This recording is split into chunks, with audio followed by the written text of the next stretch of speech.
O governo federal lançou hoje o Minha Casa Minha Vida para a população de rua, porque, de acordo com esse texto, os municípios aptos para essa modalidade deverão preservar 3% das unidades habitacionais para este público. Olha só, os municípios que até agora estão habilitados para o Minha Casa Minha Vida são Belo Horizonte, Brasília, Curitiba, Fortaleza, Juiz de Fora, Maceió, Manaus, Belém, Porto Alegre, Recife, Rio de Janeiro, Salvador e São José do Rio Preto. Não vi São Paulo. A prioridade para participar do programa é de famílias com crianças e adolescentes, mulheres, pessoas grávidas, pessoas trans, idosos e pessoas com deficiência. Todos estes têm a sua preferência. A modalidade será 100% financiada pelo governo. Muito bem.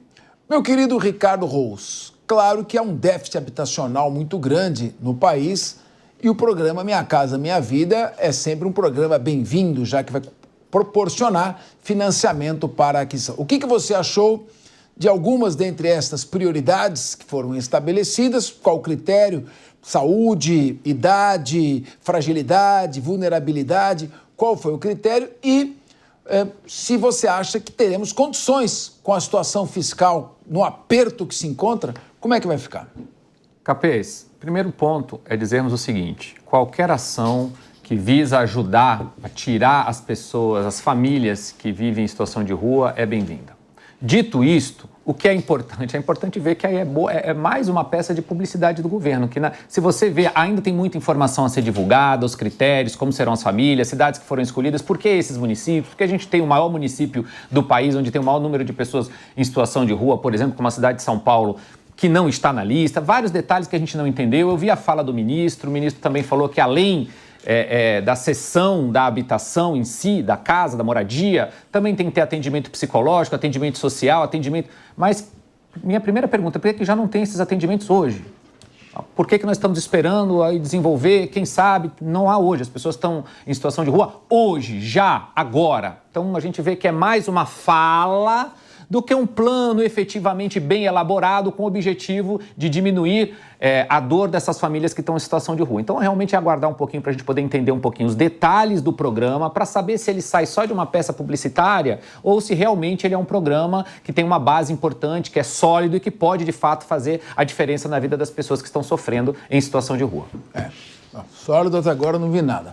Mas eu queria ouvir você, meu querido David de Tarso. Pois é, o Brasil hoje, em março, pelo menos os dados, os últimos que foram divulgados, tem 335 mil pessoas vivendo nas ruas. A maior quantidade, como o meu colega bem disse, fica aqui em São Paulo com cerca de 100 mil pessoas. Mas a gente vê processos de desocupação ocorrendo, porque justamente pessoas invadem áreas que não podiam, ou até mesmo imóveis que não são delas, para conseguir viver. Só que o governo deveria pensar também o que levam as pessoas até as ruas. Muitas vezes o vício em drogas, em álcool e os tratamentos que estão sendo desenvolvidos por meio dos CAPs, esses mesmos mecanismos que inclusive detectam quem mora na rua efetivamente, não estão sendo viáveis. Então você tem uma população que é improdutiva, porque se a pessoa tem um vício, ela não consegue produzir e não consegue automaticamente trabalhar. E aí você vem com uma medida e fala assim, agora a gente vai ter o Minha Casa Minha Vida para você e 3% vai ser reservado para essa fatia da população. Mas o que levou aquela pessoa para a rua? Muitas vezes foi o álcool e a droga. Como é que ela vai pagar as custas do imóvel, apesar de receber muitos benefícios do governo? Porque tem contas, outras contas, apesar de subsidiar 100% do imóvel, depois tem água, tem luz, tem a alimentação que a pessoa precisa colocar dentro desse imóvel também.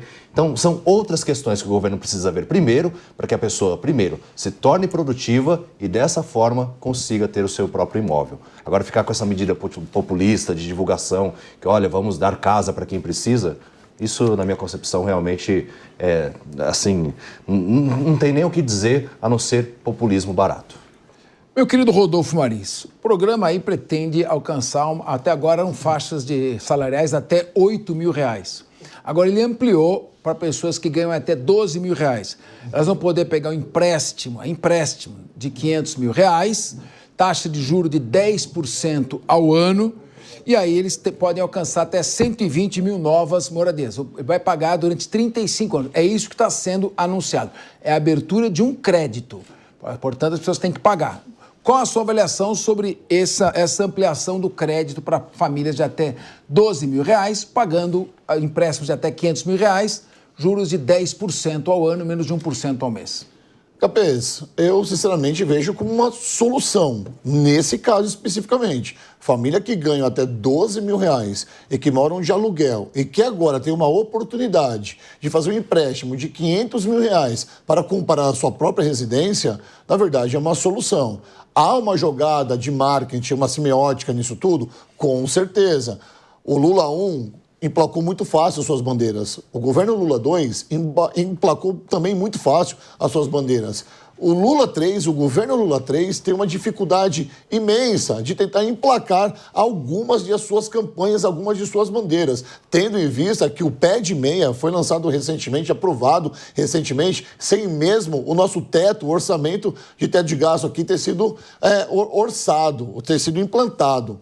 Ou seja, nesse caso, eu vejo como uma solução. Mas o Ricardo Rosso foi muito feliz aqui quando ele disse que a questão da moradia é uma problemática no nosso país. De fato, uma problemática. E por que, Fernando Capês, São Paulo, que é a maior metrópole do Brasil, ficou de fora disso? Por que se expande para outros lugares, esses 3%, e São Paulo não está nessa seara? É uma grande pergunta que fica aqui. Sabendo que São Paulo é o grande berço político, a gente precisa notar uma coisa nisso tudo aqui.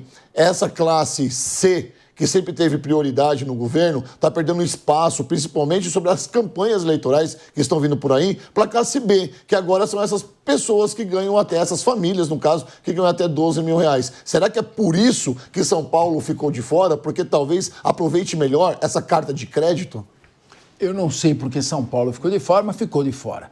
Meu querido Victor Miciato, eu vejo com preocupação. Eu queria ouvir a sua opinião, porque os Estados Unidos lançou crédito barato, juros de 0%, em 2008, na crise do subprime, e novamente em 2020, quando teve o período da pandemia. O resultado é um endividamento que vai chegar a 38 trilhões de dólares. Eu tenho receios que isso gere endividamento, inflação, alta de juros e estagnação, que é normalmente o que acontece quando se dá presentes sem o devido planejamento. Eu queria ouvir você, que está mais por dentro. Eu faço das suas palavras, e das palavras do Rodolfo também, um caminho para a gente pensar aquilo que nós abordamos anteriormente com relação ao rombo das contas públicas. É um PIB do consumo. É um PIB pré-eleitoral e é justamente um PIB voltado para a construção civil. A ideia agora é construir, como muito bem ilustrou a reportagem, casas populares longe dos grandes centros. Abrigando essas pessoas, sim, mas como vocês muito bem colocaram, poucas pessoas em comparação com o grau de pessoas que nós precisamos. Então, São Paulo tem 100 mil pessoas. Não vai ser atingido por essa política. O que isso significa? Significa que nós estamos vendo, mais uma vez, aquele velho plano do Minha Casa Minha Vida, de alocar pessoas longe dos grandes centros comerciais, trazendo dificuldades para essas pessoas, trazendo cada vez mais dificuldades para essas periferias. E o que tudo isso ilustra? Ilustra um processo do governo federal com Minha Casa Minha Vida, apenas um processo eleitoral. Não é um processo urbanístico, em nenhum momento se fala no bem-estar dessas pessoas, em nenhum momento se fala na relação dessas casas com o meio ambiente e, fechando, em nenhum momento se fala na sustentabilidade desse projeto urbanístico. Ou seja, é mais um projeto voltado para elevar o consumo e deixar o rombo das contas públicas para depois. Muito bem.